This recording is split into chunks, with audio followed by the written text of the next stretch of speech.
Ladies and gentlemen, boys and girls, children of all ages, it's the king in the black robe here, aka Clutch Daddy, aka the guy who will do AKAs all day. Enough about that. I'm here with a purpose.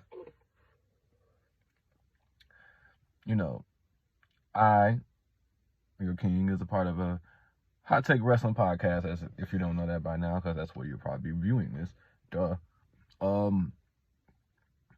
I have a habit of coming up with a few takes that are kind of elevated. Makes sense.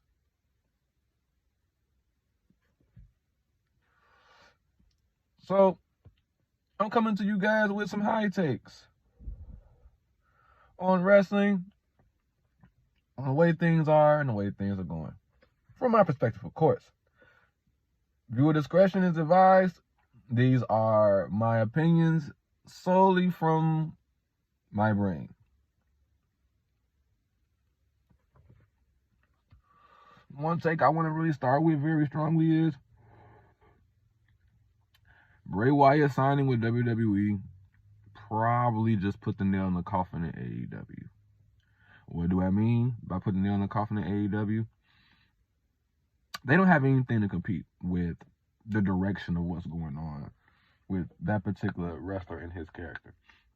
Also, I believe it was kind of proven when they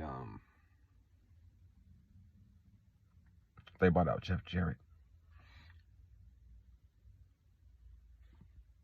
You know, because they needed Jeff Jarrett in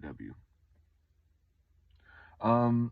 Aside from that, I want to point out that I feel like there are certain angles and directions they could actually go with the whole Bray Wyatt thing. Like, is this going to be a revenge tour?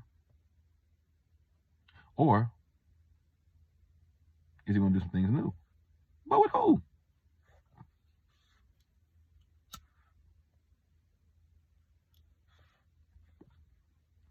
We like to split, my bad.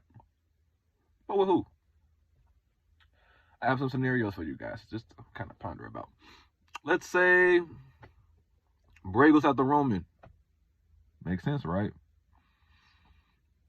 We've been used to Vince McMahon doing things that don't make sense. In this new generation, in this new era, there's a strong chance that things that make sense are what we see more of.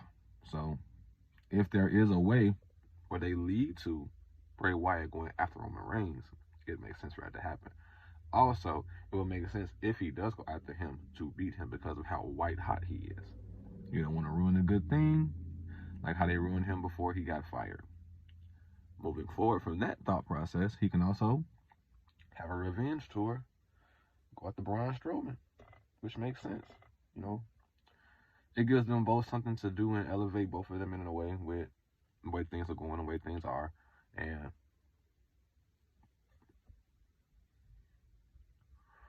there's enough history to make that make sense. They had similar outcomes with getting fired and then getting re-signed. They're the reason Roman Reigns is champion. They got legitimate beef. I just peeped, LA Knight got his ass hit, but, for overstepping his bounds, him in his mouth, that just made me kind of think.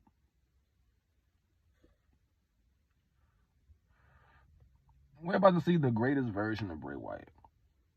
He's going to be tweening and playing both sides to the full extent.